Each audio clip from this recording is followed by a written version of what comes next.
Hello everyone. Today we need to support Jim Jones with his big vision, building connected communities. In the next few minutes, I will just go through this big vision from the rail transit perspective. Ever wonder what makes great cities a great city? There has to be a great vision along with proper planning and a long-term commitment in order to turn a city into a great city. American Public Transportation Association has a mantra: where public transportation goes, community grows. So let's look into some of the cities that have gone through this path. Looking into Dubai, 1999, comparing it to 2008 is a big difference.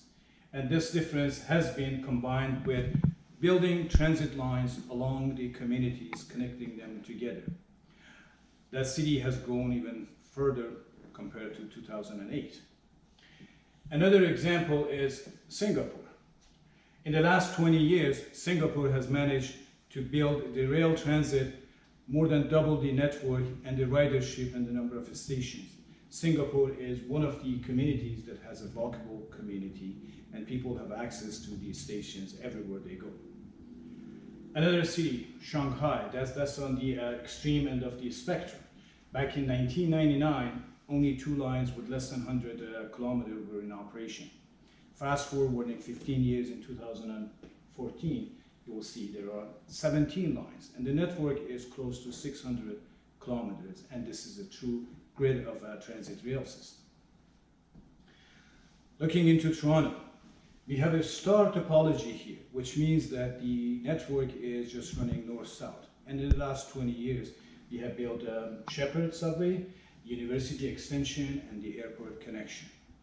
What is missing here are the east-west links in order just to convert this star topology to a grid.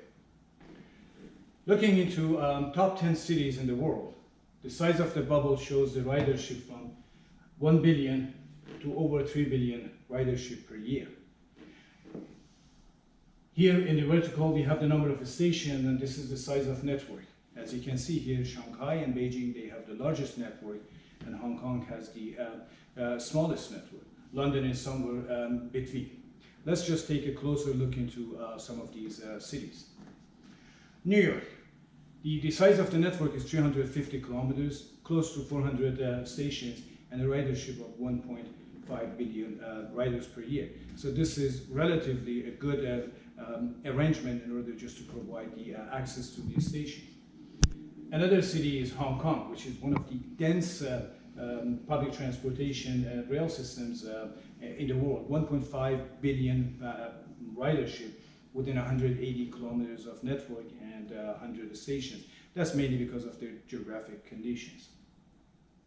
Another city, Paris, one of the old subway systems in the world. This is, again, somewhere in the average range, up to 200 kilometers of the network and 300 stations, handling 1.5 billion passengers per year. And looking into London, London with the lowest ridership within the top 10 cities in the world, 1 billion ridership, it has relatively a large network and number of stations, which means that passengers are guaranteed to have access to the station within 500 steps of walking distance. Coming back to our city, this is the vision that Jim is bringing to our region. This is a big vision in order to connect east and west through a rail transit, building the communities and connecting all these communities, and in fact, connecting all these star topology network that we have, changing that into a grid network.